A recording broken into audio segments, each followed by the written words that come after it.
Well, hey everyone. If you want to get back to your seats, that would be amazing. As everybody gets back, I'm just going to kick off. Hey, you know what? I want to be honest with you and tell you, I am so glad that I am speaking tonight for two main reasons. First off, I just love what's happening here at MP Nights. I'm such a huge fan of what the team is putting together and what they're doing, and looking out and seeing this many young people together. I'm just so thrilled, especially because I've got 3 teenage daughters, and I know that you guys are becoming the sort of community that they're going to start looking up to. And I'm super thrilled about that. So I'm glad to be speaking because of that. And the other reason I'm glad to be speaking is simply because I'm speaking. See, last Tuesday, last Monday, I flew in from Australia. My wife and my kids and I had been there for about 3 and a bit weeks. And we landed last Sunday night at about 11:30. By the time we got to bed, it was 2 a.m. And I picked up a little bit of a throat infection while I was in Australia because it's winter over there. I flew from winter into summer and spent, it was like a 25-hour trip door to door. So that airplane recirculated air, and then jet lag kicked in. And so I woke up on Tuesday morning literally with no voice. You know, not the fake, I'm sick, I can't come in voice, but really like I had no voice. And then by Wednesday, I kind of sounded like the 13-year-old version of me. And it was slowly coming back. I've been growing up and maturing as the week's gone on. So I'm just glad that I get to be speaking with you today. Now, I know that a lot of you guys probably don't know who I am, so I just want to share a little bit about who I am, okay? My name's Dave, and according to Inc.com, I touch or hold my phone 2,600 times per day. This works out to being about 108 times per hour, which is roughly around about 2 times per minute. Now, just to put this into perspective, this includes every time that I take my phone out and I put it down onto a table or something like that. It includes every time I text my wife, or I tweet something, or I Instagram something. It's every time I might even use it, God forbid, for a phone call. Throw it across the room when it rings because I don't know what to do. It includes every time I plug it in to my car for navigation, or it just includes all those times when I'm just touching to make sure that it's there. 2,600 times per day. According to a recent report on adweek.com, something else about me is that I spend 40 minutes per day on YouTube. I also spend 35 minutes on Facebook, 15 minutes, got to get low here, on Insta, and 1 minute on Twitter. Now, here's the reality. I'm the social media guy at North Point. So this number is actually about 180 on YouTube. It's probably about 135 on Facebook, easily 115 on Instagram, and it's probably about 60 minutes on Twitter. So that's a lot, right? I'm doing pretty well so far. If you add all of this up, what this would be, anybody want to guess? This is actually 5 years and 4 months of my life that I'll spend on social media. Now, that might not seem like a lot to you until you recognize that I'm going to spend 3 years and 5 months of my life eating. I'm going to spend more time on social media than I'm going to spend eating in my whole lifetime. That's pretty crazy. But it gets better. A little bit more about me. I also will spend this year on Netflix 658.5 hours watching Netflix this year. I mean, think about it. Stranger Things 2 is coming out. I need to find out whether or not the Underwoods are going to get elected. This works out this year. I am going to spend 3 weeks watching Netflix, or roughly 1.5 hours per day. A little bit about me. Now, I know you're probably concerned because of all this time I'm spending on social media, but don't worry, because while I'm watching Netflix, studies will say that I spend my time multitasking in 4 different areas. The first one is social media. So while I'm watching Stranger Things, I'm also on social media. And the time that I spend doing this, I've already talked about over here. When I'm not on social media while watching House of Cards, apparently I spend 6 hours every week online shopping. Amazon Prime, guys, I mean, that makes sense to me. It must make sense to you as well. I'm also going to spend 25 minutes while watching Stranger Things replying to emails, and 55 minutes texting, because I like to multitask. It's what I'm all about.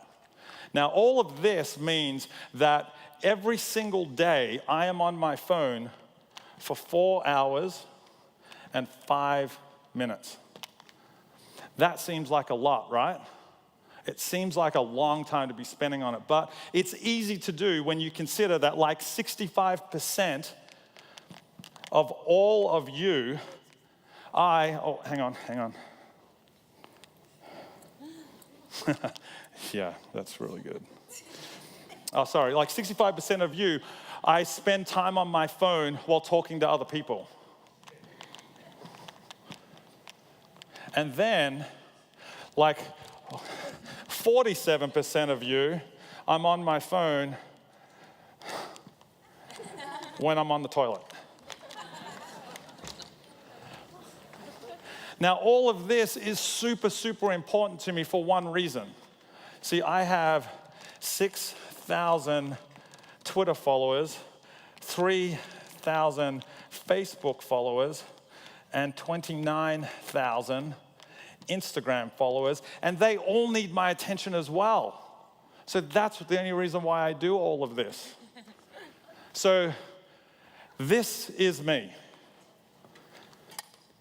But this is not the whole story, right? It's obviously not the whole story, because this doesn't tell you that I've been married for 21 years. This doesn't tell you that I have 3 teenage daughters. This doesn't tell you that my favorite food in the world is spaghetti. This doesn't tell you that I was born and grew up in Australia and lived there until I was 35 before moving to the US. None of this tells you that. But this is the identity that technology companies want me to have. This is how the technology companies want me to identify myself. It's like Clay said last week, when he said, we will either own our technology or we will be owned by our technology. Do you know that feeling of what it feels like to be owned by your technology? Have you ever spent time in a place where there was no Wi-Fi, or there was no cell service, or there was no data? That's when you know whether or not you're being owned by your technology. Have you ever done this? Which is the universal sign for someone who's being owned by their technology. While we're in Australia, my family and I, we went away to a little town called Wye River. It's right at the bottom end of the mainland of Australia on a place called the Great Ocean Road. And it's the one place in all of Australia. Australia doesn't have great Wi-Fi or cell service anyway, but it's this one place where there was absolutely no cell service, no data. And as we pulled into where we were staying, I asked the manager, hey, is there any Wi-Fi here? And he said, the only Wi-Fi in town is at the pub. And so we parked the car and we went straight to the pub because we were expecting my family to arrive, and we could not get in contact with them at all. And we walked into the pub and we went up to the bartender and said, hey, can you give us the Wi-Fi password? And he said, the Wi-Fi password here, mate, is hit or miss. And it's been missing for a week. And we're not going to get it back. And I instantly went into a panic. I mean, seriously. I was like, what am I going to miss out on? Like that fear of missing out. like just started about here, and it just started to grow. And I spent 3 days without Wi-Fi or data. But I still, every 5 minutes went like this and just hoping that miraculously Wi-Fi would drop out of the sky. Have you ever had that feeling when you don't have any cell service? I don't want to just talk about that feeling today. In fact, I want some of you to experience that feeling for real. So here's what I want to do. I wonder if anybody in this room is brave enough to give me their cell phone and place it into this basket for the duration of this talk. Is anybody prepared to do that tonight? Here we go. We've got some brave souls right here. This is awesome. I see that hand. I see that hand up the back. Praise Jesus. I'm coming around now to collect some cell phones. Make sure your volume is up because I want to hear. Pass them forward. Pass them forward. Throw a 20 in if you want to as well. That's totally, don't throw it. You can keep yours. Make sure you turn it up. Anybody over here? Look at them. They're just sitting on their hands right now. I don't have my cell phone. Oh, here's one. That one's going to go off. I can see that. Look, this is amazing. This is an amazing collection we're taking up right. One of them's buzzing already. Are you kidding me? This is absolutely, look at this. All right, I think, I don't want to keep that one. You keep it. Pass it to a friend. Look at this. This is a collection of cell phones. Look, we've got people volunteering more. All right, so I'm gonna head off to eBay and I'm just gonna get us a collection for, look at that. That is a mighty, mighty, mighty basket full of cell phones. And now this.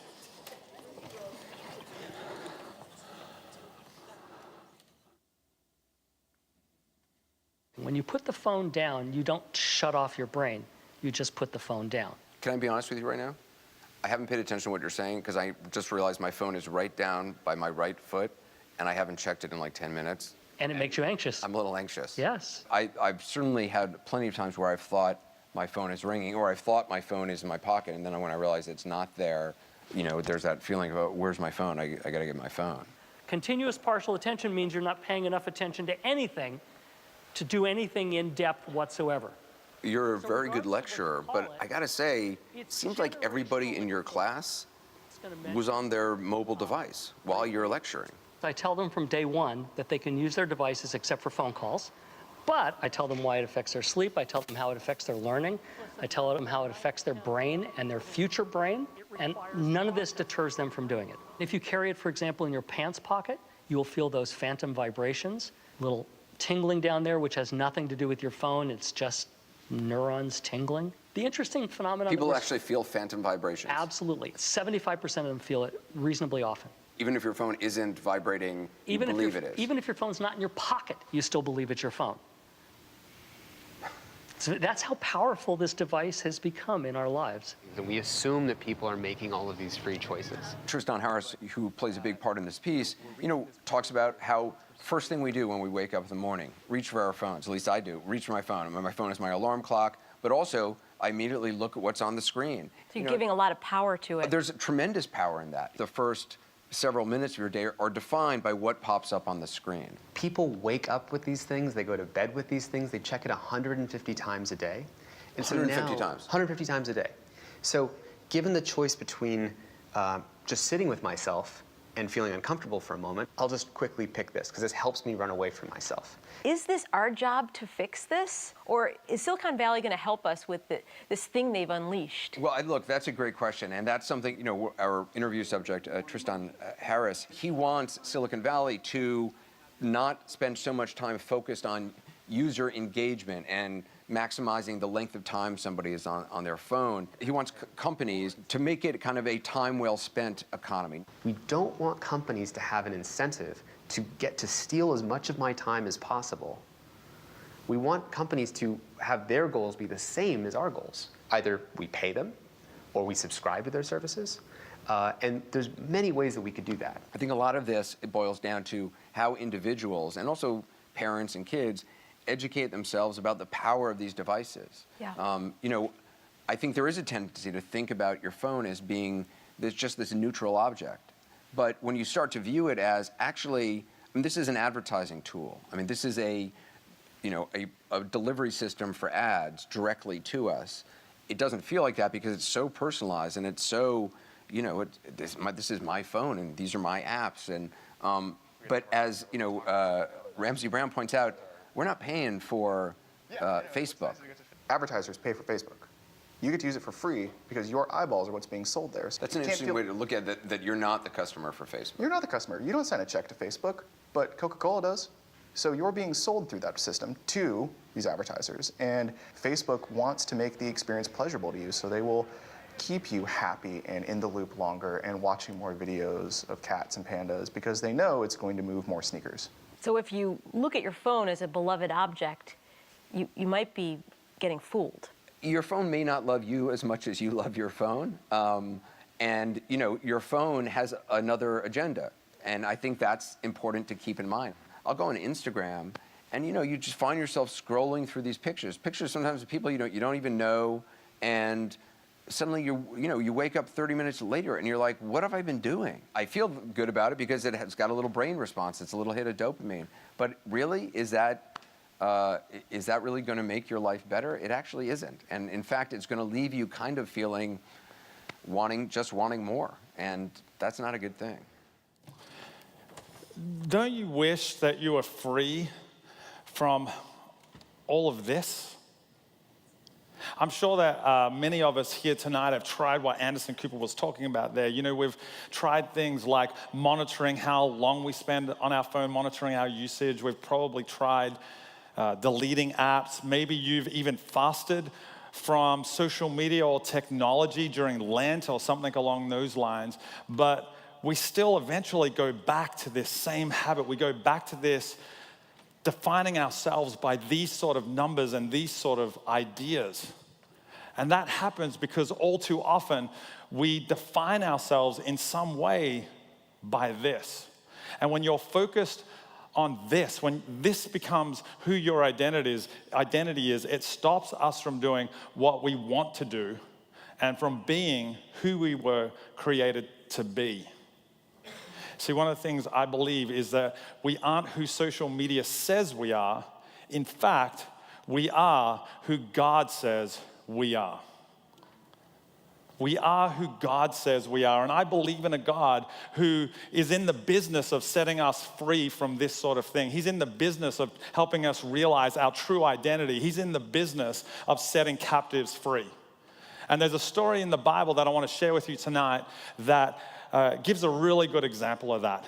And it gives an example because it's about a group of people who were also defined by numbers. You see, there's a story in the Bible of the Israelites who, for something like 400 years, were held captive, held in slavery in a country called Egypt. And while they were in slavery for 400 years, they basically had to work 24 hours a day for 7 days a week for 365 days of the year. And during that period, as they were working, as they were slaves and they were working that hard, they had a daily quota that they had to meet. See, they had to make bricks. And they had a quota that they had to meet every single day. And historians and archaeologists and theologians, they predict that that quota was somewhere in the vicinity of 2,000 bricks per day that the Egyptians had to make. And it's at the end of this 400 years that a guy named Moses comes along. And Moses is one of the most well-known people in the Bible. Whether you believe in the Bible, whether you've read the Bible or not, you've still probably heard of this guy named Moses. And he comes along and with God's help, he sets the Israelite nation free from bondage. And he walks them through, like out into freedom through the Red Sea. If you haven't read the book, you've probably seen the movie. And he goes straight to Mount Sinai, and he goes to the top of Mount Sinai, and God gives him the 10 Commandments there. And we've all heard of the 10 Commandments, I'm sure. But I specifically today want to focus on the 4th commandment, which says this. So I'm reading this from Exodus. It says, "Remember the Sabbath day by keeping it holy. 6 days you shall labor and do all your work, but the 7th day is a Sabbath to the Lord your God. On it you shall not do any work, neither you nor your son or your daughter, nor your male or female servants, nor your animals, which is a key point, nor any foreigner residing in your towns. Now, this probably seems really simple and really straightforward, but it's actually not. And you know how I know that it's not? Because the fourth commandment is the one commandment that we constantly brag about breaking. How many times has somebody come up to you and said, hey, how's your week going? And you say, man, I'm so busy. I got so much going on, man. I'm 24/7. There's a ton of stuff going on at work, a ton of stuff going on at home as well. I've got all this side hustle going on this point, and I'm going away soon, and I'm doing all this stuff. But then we justify it by saying, it's all good though. We don't do that with any of the other commandments, do we? Hey, mate, how's things going today? Oh, so good. I've been committing adultery for 4 months now, getting away with it. It's fantastic. Said that specifically on this side of the stage because my wife is there and she knows I'm joking. Or how's your week going? Oh, so good. Just went to Target and shoplifted about $800 worth of stuff. Do you call it Target in America? It's Target. We call it a Target in Australia, make it sound fancy. Shoplifted about $1,000 worth of stuff. So good, got away with it. Store detective didn't even know a thing. Hey, how's your day going? Oh, so good. I'm coveting my neighbor's car. So good. See, we don't do any of that, but with the fourth commandment, we constantly brag about breaking it. So Moses has to repeat this commandment. He does this a couple of books later in the book of Deuteronomy. This is where we pick it up. He says again, like basically using the same words to tell the same commandment, observe the Sabbath day by keeping it holy as the Lord your God has commanded you. 6 days you shall labor and do all your work, but the seventh day is a Sabbath to the Lord your God. On it you shall not work, not do any work, neither you nor your son or your daughter, nor your male or female servants, nor your ox or your donkey. He's getting very specific right now. Or any of your animals, nor any foreigner residing in your town, so that your male and female servants may rest as you do. And this is where he adds something just a little bit different than he did last time. He calls something out. He says this, remember that you were slaves in Egypt, and that the Lord your God brought you out of there with a mighty hand and an outstretched arm. And he goes on, he just ends it by saying this, therefore the Lord your God has commanded you to observe the Sabbath day. So why were they commanded to observe the Sabbath day? Because they were brought out of slavery. They were now free. You see, for 400 years, they had not had a day off at all. See, days off were only allowed for royal people and people who had great wealth and status in the society. And they were held captive for 400 years. So God says to them, I'm going to get you out of slavery. I'm going to set you free. And then the first thing he does is he gives them the Sabbath as a gift. So that every 7 days they would be reminded, you are free. This is who you are now. God is basically saying this to them. You are who God says you are, and God says you are free. He was reminding them of that every 7 days. He was saying that this is no longer your identity. This is now your identity.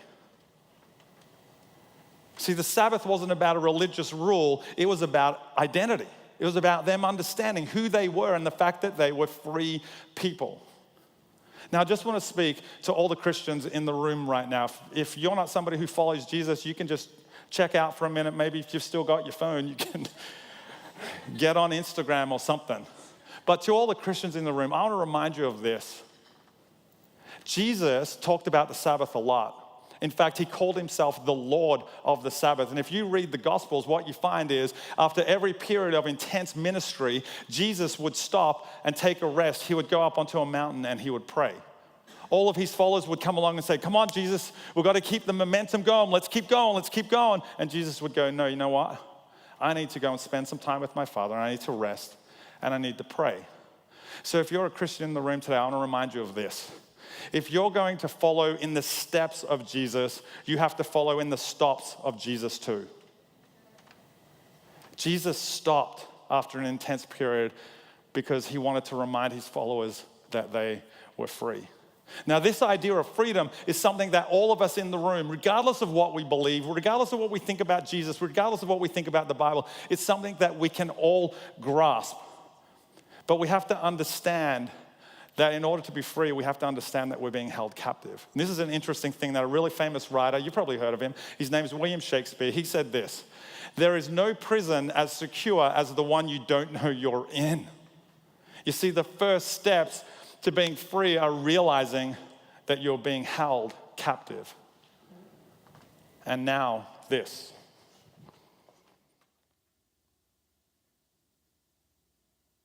Brooks ain't no bug. It's just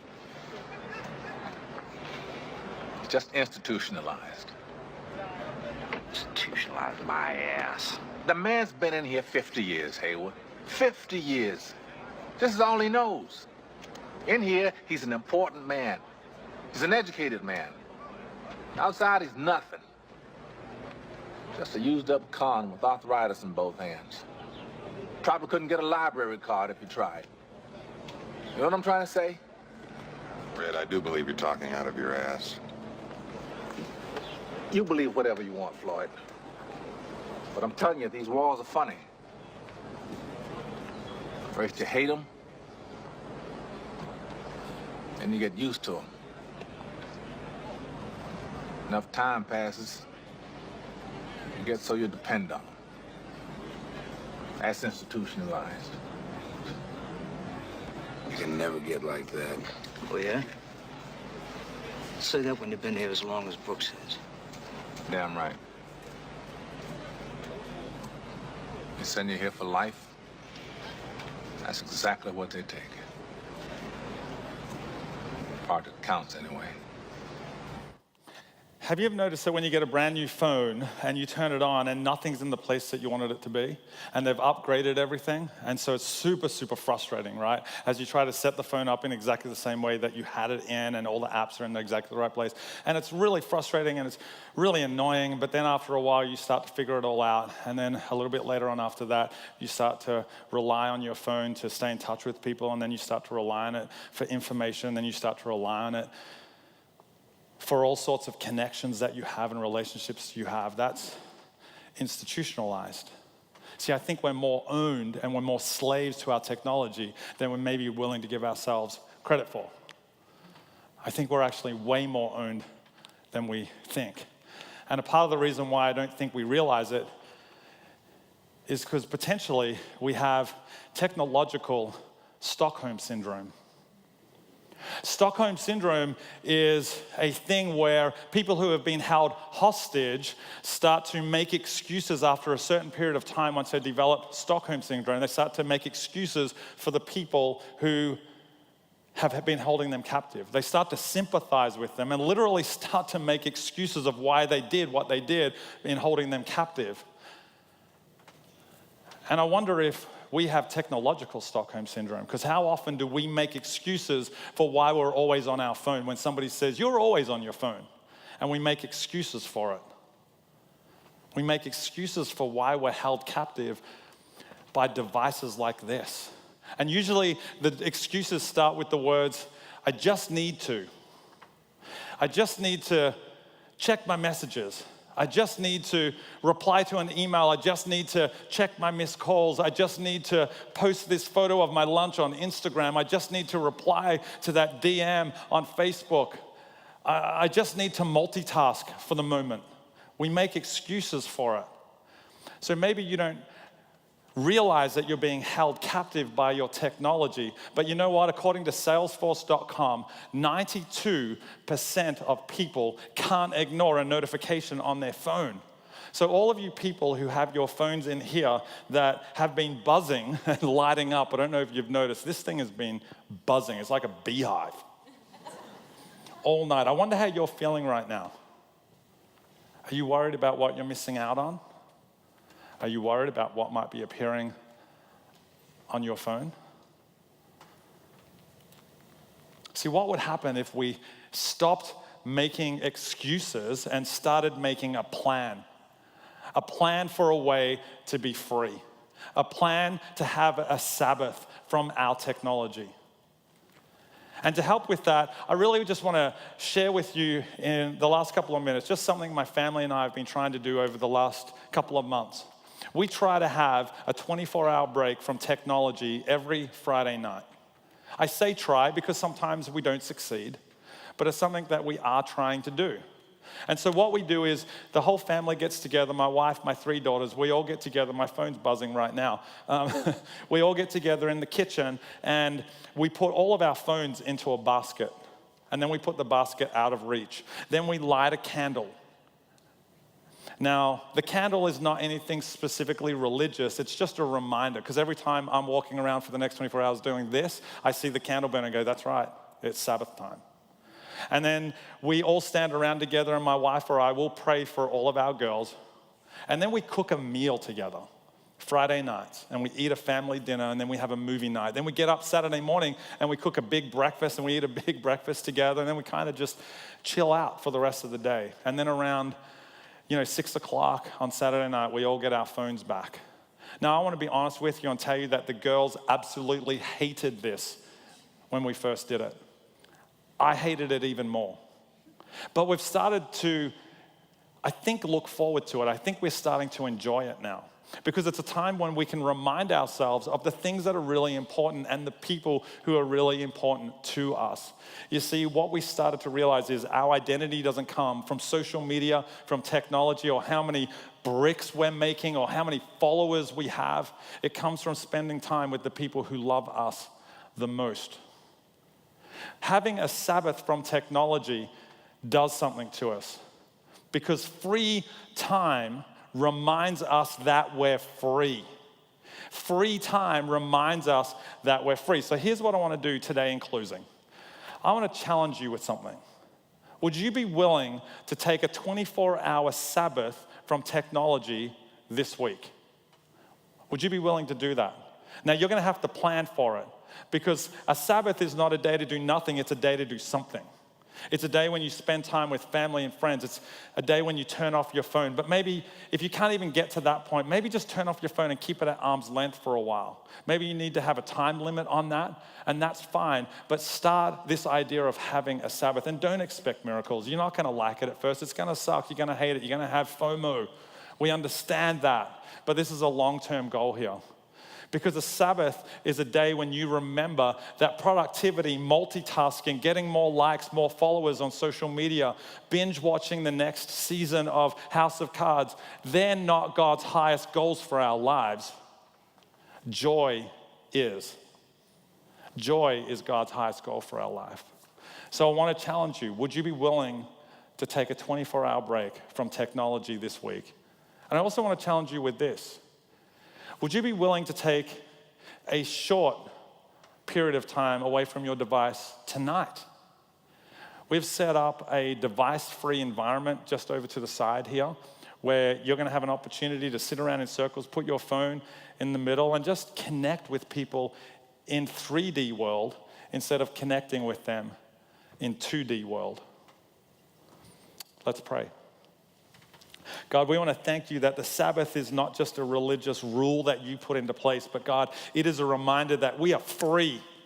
God, it's a reminder of our identity, of who we are in you. And God, you open this up for everybody, regardless of what we believe. God, you instituted this idea of a day of rest, and you made it holy because it's a time when we can remind ourselves that we are free to connect with people, that we are free relationally, that we are free emotionally. God, that we are free to spend time with other people and bring heaven here by being God's kingdom in the world. God, I thank you that so many times throughout Scripture, you describe the kingdom of heaven as a man who had a feast or a wedding banquet. You describe this table, that heaven is a table, and God, we have the opportunity to do that every 7 days by having a rest from our technology, reminding ourselves of who we really are, and connecting with the people who are around us, and the thing that's most important, the thing that you died for.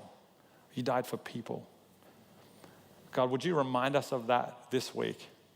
And would you give us the strength and the courage and the motivation to have a day of rest, to follow in the steps of Jesus this week? We pray all of this in his amazing, powerful, holy, healing, and restful name. And everybody agreed and said, amen, amen.